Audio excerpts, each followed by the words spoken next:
Hi,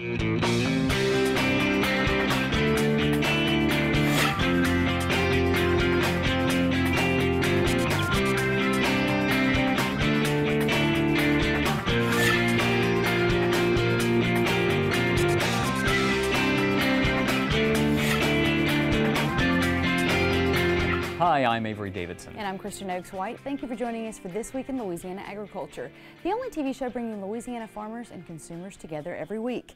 Well, dairy farmers across the country continue to have trouble making ends meet. This week, the Federal Reserve Bank of Chicago pointed out that dairy farmers in its 7th district are going through significant financial stress. It's a subject that came up last week when Neil Melanson went to Washington, D.C. with a group of Louisiana Farm Bureau young farmers and ranchers. One young farmer is trying to make it in the dairy industry and asked the Louisiana delegation what options were there for his farm. This week, Twila's Neil Melanson takes us to the last operating dairy farm in East Baton Rouge Parish. For as long as anyone can remember, this corner of East Baton Rouge Parish has been a dairy. Victor Womack IV is hoping it will be all his one day. He's not in a rush for his parents to retire. He's just hoping it will still be around. My daddy was getting $16 a hundredweight when he started back in the 70s.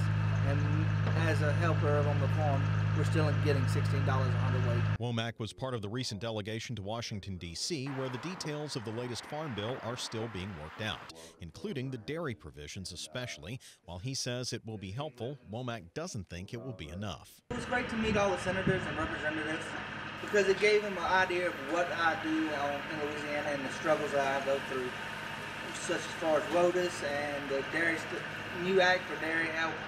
But it's still not enough. We need better resolutions for dairy farmers because we're coming up on an upcoming battle that if we don't have something done, we're going to lose all the dairy farmers. There's 70 left in the state of Louisiana, and probably by the end of next year, I might be out of business because there's no help. Womack's mom, Joy, says the problem is in black and white. When your feed bill alone is 4/5 of your monthly milk check, it's hard to stay in business. We got 16 tons of feed, and it is right at $4,000. And we got $5,000 on our check. So, I mean, when you stop to think about that, that's $1,000 left. You have to pay your employees. You have lights, water, gas, and other things. Vic has been doing what he can, even taking an off-farm job. However, a recent injury is keeping him from being able to do physical labor there. That's a problem, not only for the Womack farm, but also for everyone who loves dairy products. I would love to, but I don't see how it's possible. I don't know what the market's going to do. I need more stabilization in my product, or I'm going to have to go out and find a real job outside the farm and try to milk on top of that. The Womack's milk products can be found in grocery stores all across Louisiana or online. We'll link you over there on our website. It's a good idea to give them your support as there are now just 70 dairies left in total in Louisiana. And guys, this is something I've followed since I started my career. Some of my first stories were on dairy. There were more than 1,400 dairies when I began 23 years ago, and now we're down to 70. It's unbelievable just the change in how prices, and now they're going through some issues in New Mexico with their dairy industry and the costs of hauling the milk. That with pollution. Well, when I started, there were 140 dairies because I remember the change, and I know the 3 dairies that I've done stories on, so I've been here 9 years, all 3 of those are shut down now. Yeah. Well, it's, you know, and I tell people all the time, you don't care about it because there's such a barrier between the prices farmers get and what you're paying for in the grocery store. But when they have to start trucking that milk in from New Mexico, from Wisconsin, all those cheese products, all that ice cream you love, then you'll care, but by then it'll be too late. Well, we'll just keep praying that things change and turn around, and hopefully we might be able to get a few dairies to open back up here in Louisiana. Thank you very much, Neil Melanson. The state of Louisiana has more champions this week, but not from a sporting event, but instead from the LSU Ag Center's Livestock Show. Over 7 days, more than 1,900 young people from across the state made their way to the Lamar Dixon Expo Center in Gonzales to compete. The goal of the event is not competition, but to teach these young people responsibility. You're looking at the ring where this man will decide who will go home a champion. Carrie Landry has been preparing her market hog for this moment. I am a firm believer in day one makes a difference. And day one does not start in the ring. It starts here at her home in St. Mary Parish. Day one, they're out in the yard. They're doing exactly what we do every day until we come here. They're walking, they're training, they're heads up. I mean, driving like we need to be driven in the ring. Landry is driven, not to win, but to be a part of a larger livestock family. I have more friends in this barn than I know what to do with myself. I mean, we are close. We are a family. Every single person here is here for everybody. I mean, whoever wins, it doesn't matter. Participating in the LSU Ag Center State Livestock Show does matter to her grandfather, Dale Landry.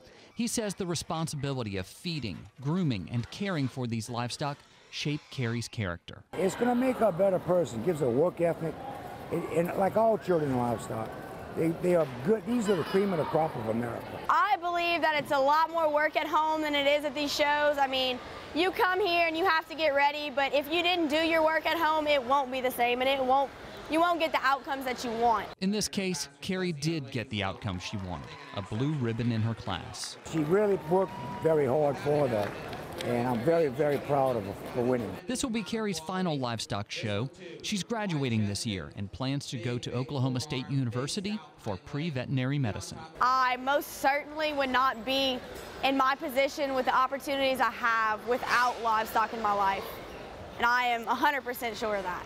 Carrie Landry went on from that round to win Reserve Champion Hog, Champion Hampshire, Reserve Champion Market Goat, and Champion Louisiana Bred Gilt in the breeding swine category. You'll find a link to all of the winners on our website, twilatv.org. And I know you know a thing or two about showing livestock. A thing or two, not hogs, but I did do my fair share of showing Angus heifers, so. Lots of black cattle. Learned a lot too from it. Well, can you believe that February is already pretty much over? As the warm weather comes to Louisiana to stay a while, farmers markets will soon become the place to be for foodies across Louisiana. According to the USDA, there are 82 farmers markets scattered across the state. This week, Twila's Carl Wiggers travels to one of them to see what farmers are bringing from their fields to the market. Hey guys, I'm here in downtown Baton Rouge, right at the corner of 5th and Main. Right across the road is the Red Stick Farmers Market. I'm about to go find some of the farmers and see what they have in season this week. I'm Buddy Miller with Plantation Pecan Company in Waterproof, Louisiana. I'm here at the farmers market, and we have right now pecans and all pecan products, pecan pies, roasted pecans, praline pecans. I'm Grant Guidros, and here at Fullness Farm you can find at the end of February we're headed into a golden window of spring where we've still got an abundance of cold season crops such as broccoli, cabbage, cauliflower, kale, collards. We're heading into summer, so some of the farms have the first fruits of summer like strawberries, and there'll be a great crossover of those two things coming up shortly, of the cold and the warm season. And we'll still have things like green garlic and green onions, a lettuce mix, arugula, baby kale, different spinach, so it's a great time of year. Our next crop will be asparagus at the end of February and March. In May, we'll start with peaches, plums, and nectarine, and then in June, we'll add vegetable crops, tomatoes, watermelons, cantaloupes. Peaches are our big summer crop. It's a privilege and a pleasure to grow food for people, but also to have a relationship with them and give them a relationship connected to their food. You know, before I hire an electrician, I'll ask my parents, hey, you know a guy, or have somebody look at my car. Well, that's how we kind of feel like you should know the people who grow your food and know and trust them and enjoy that relationship too. Now, if you're a strawberry fan, now is the time to visit your farmer's market and get the freshest, sweetest strawberries you can and build a relationship with your farmer. That way you can know where your food comes from and you can support that local farmer.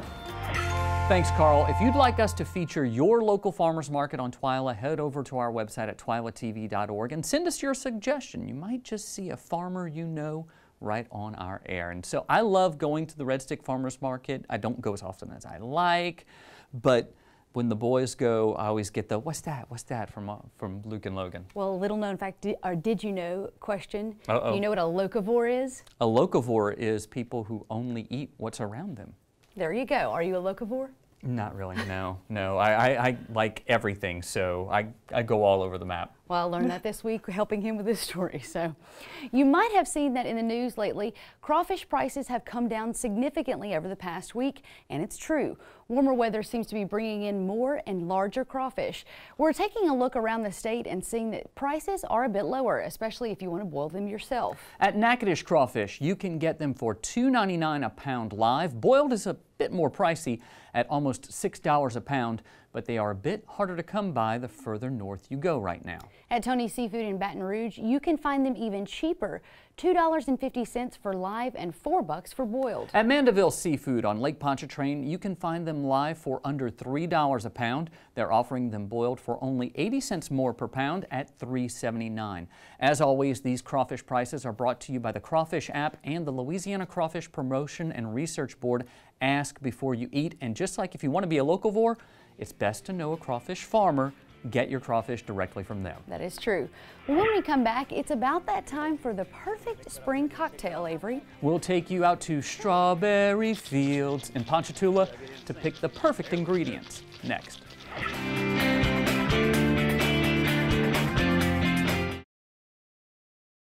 I now hope they're fighting today. I hope they are. Put a Dorito on here.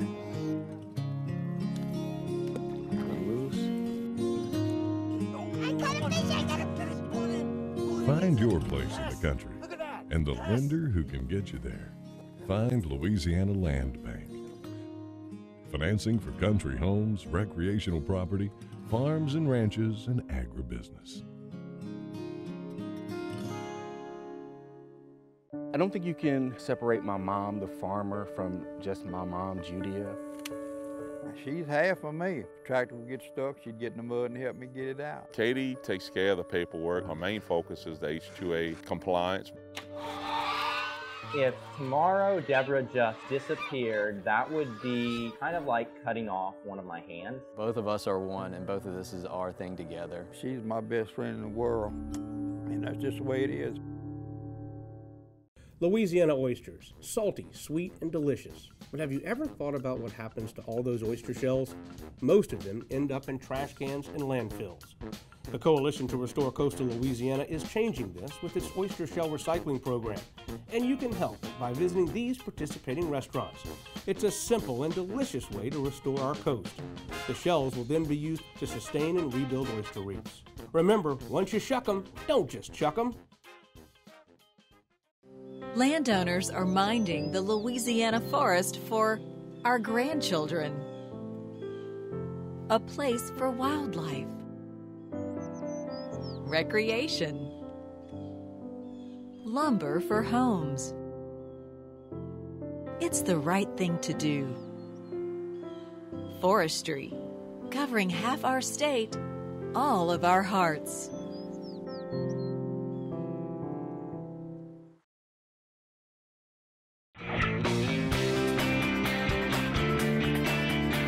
Okay, Kristen, you got to join me on this one. It's the most wonderful time of the year. Okay, the Christmas holidays have wrapped up, but in Louisiana, that means Mardi Gras festivities and crawfish boils are here. However, crawfish aren't the only red, juicy, and delicious Louisiana delicacies in season right now. In this month's Field to Feast, Jennifer Finley takes executive chef Tori McPhail of Commander's Palace to the strawberry capital of the world to pick berries and make some delicious cocktails at William Fletcher's Ponchatoula Farm. Welcome to Field to Feast, where we profile Louisiana local ingredients. This morning we're in Ponchatoula and we're going to pick strawberries with farmer William Fletcher. Then we're going to mix up some delicious cocktails with my good friend, Executive Chef Tori McPhail of Commander's Palace. After that, we'll head over to Key Elementary School and use math and measurement to make the perfect strawberry shortcake. Field to Feast with Jennifer Finley is brought to you by the Louisiana Crawfish Promotion and Research Board, Louisiana Crawfish, ask before you eat, and by the Louisiana Beef Industry Council. Beef, it's what's for dinner. So we're in Ponchatoula at William Fletcher's strawberry farm, and he's going to tell us all about his fields. What's going on here? All right, so what we got going on today is that we are standing in the middle of a field full of Strawberry Festival variety plants. We're getting an early start to the season.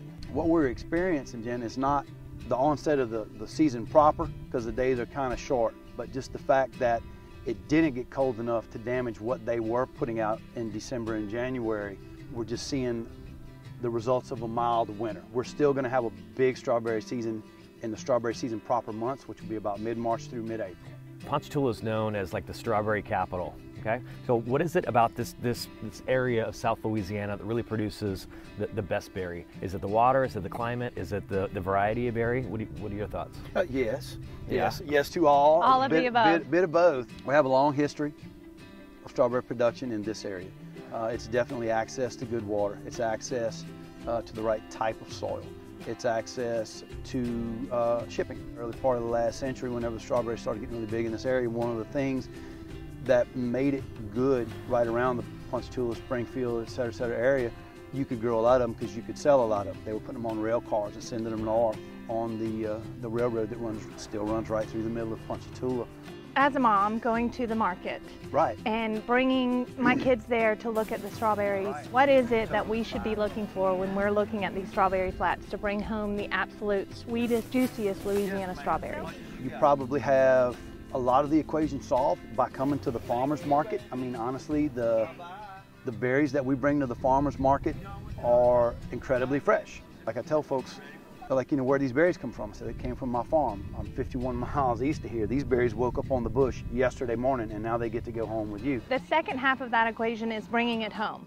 How much time do I have when I bring it home to eat it before they're not as good, and how should I take care of them when I get it home?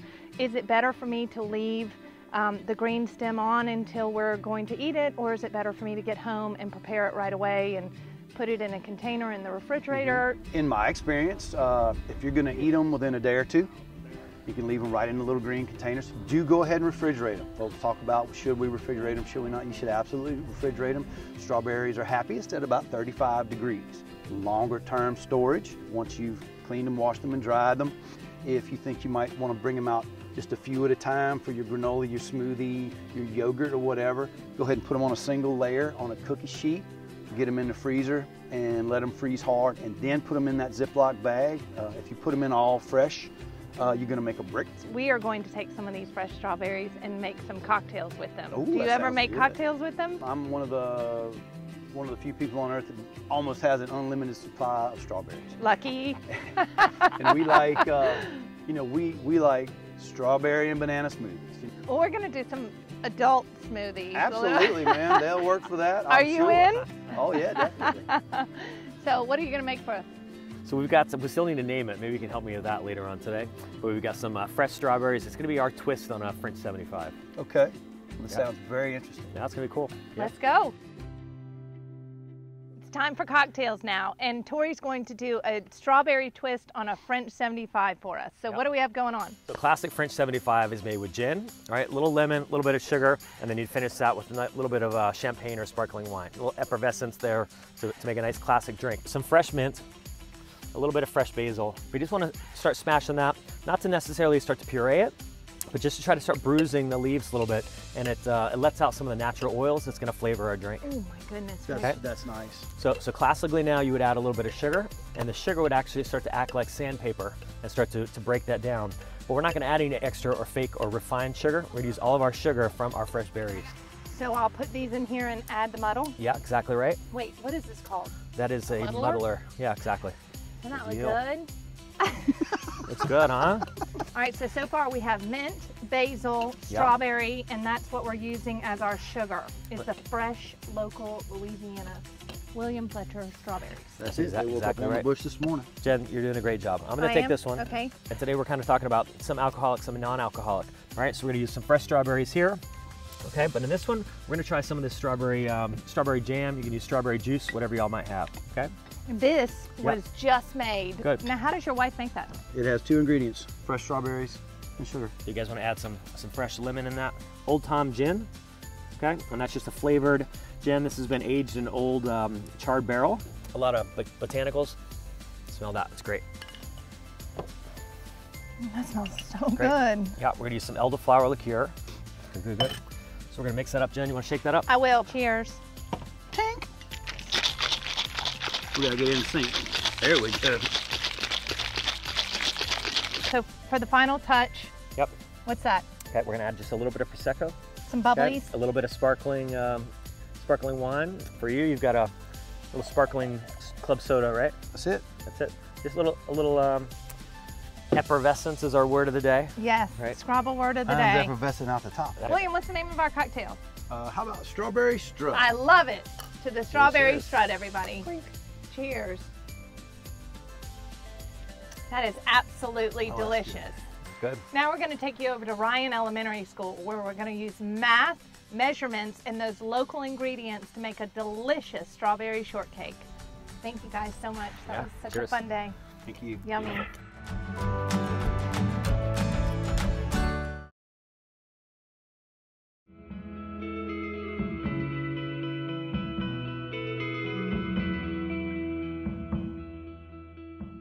I'm a farmer. I am a farm wife. I am a cowboy. I am a grass farmer. I'm a businesswoman. I'm a conservationist. I am an advocate. I am a voice for Louisiana farmers. I'm always learning. I'm a husband. I'm a mom. I am a dad. I'm a granddad. I am a consumer.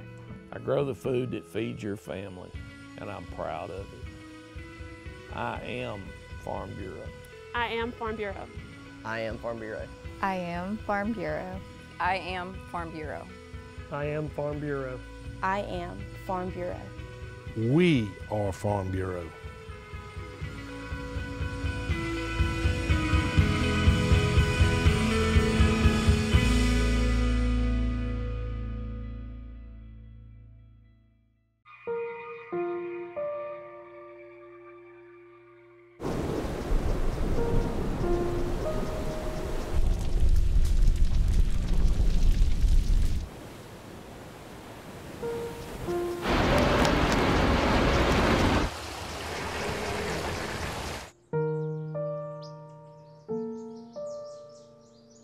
Don't wait. Communicate. Make your emergency plan today. Before you sweeten your morning joe, before the icing on the cake, before the sugar hits the shelf, it begins with a family of sugarcane farmers dedicated to growing Louisiana for more than 220 years. The Sugarcane Growers of Louisiana, making life sweeter, naturally. Sugarcane, sweet sugarcane.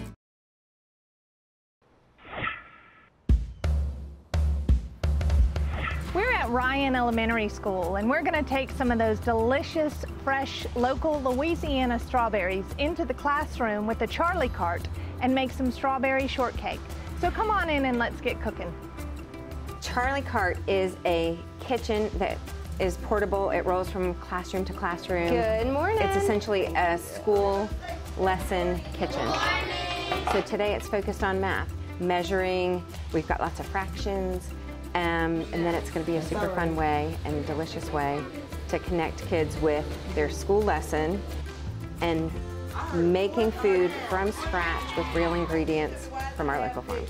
Why is the half bigger? Kadari? If it's only 2 pieces, the bigger the piece is. Very good. So today we're going to make strawberry shortcakes. Strawberries from Louisiana farms and butter from Feliciana Creamery, cream from Feliciana Creamery. I love the concept of shaking the hand that feeds you. You get, you're supporting your local community. Those dollars stay here. The food is so fresh because it was just harvested. I appreciate you so much. Okay, so what are we gonna do first? What do we have right here? One ball of dough. And this is a what? A whole. A whole, very good. Now what? We're gonna cut it into 2 pieces. What are those 2 pieces called? Half, very good. Okay. What does this mean to the children? It's amazing. If you can plant this seed in them when they are wee like this, and these are 3rd graders today, it sets them up for a lifetime of success and making good choices in food, and it's a completed task from A to Z. I think it's super fulfilling for me, and it's a great way for them to learn their school stuff in a very stimulating, fun fashion. Okay, you guys ready for the berry fun part? So we're gonna go like so, and when it gets down small, close to my fingers, I'll turn it turn it flat and flat again. We're not looking for uniformity. Oh, no, they can. Oh, they're eating strawberry. It's good. Creamery. Who can remember which of our ingredients came from the Louisiana farms? The butter, sure did. The strawberries, yes. The cream, On 3, we're gonna go on and try it. 1, 2, 3. What's the main reason why this tastes so super delicious? Because we cooked with friends. It came out really good. Delicious.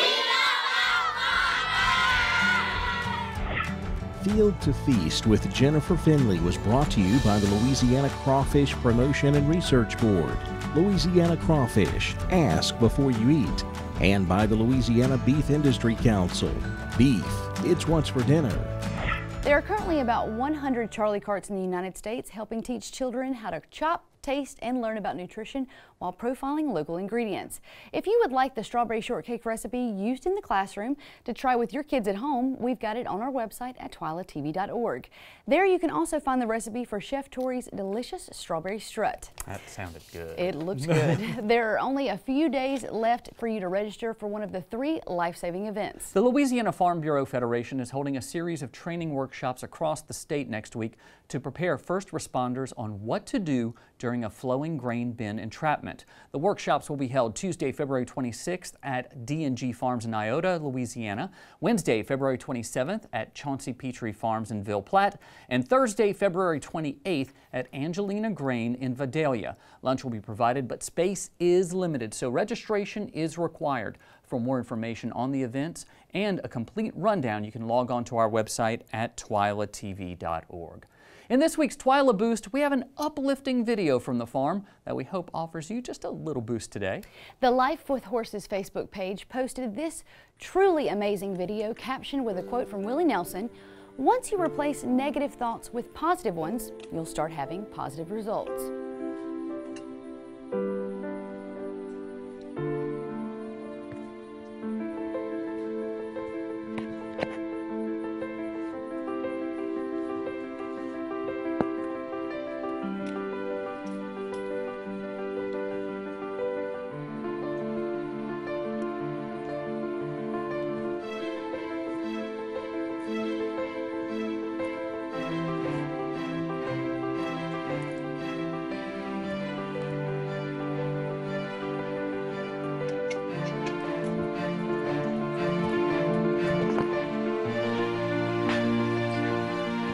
That's really cool, especially it shows that bond that you can have between a horse and a person, you know. I thought it was a pretty amazing video. Well, that does it for this edition of Twila. We're going to take the next 2 weeks off to gather some more stories for the month of March. Until then, you can watch all of our stories online at twilatv.org. Be sure to like us on Facebook, follow us on Twitter and Instagram. During that time, we're going to post some online exclusive content, so make sure you have your notifications turned on. For all of us here at Twila, thanks for joining us. We hope to see you again right here next week.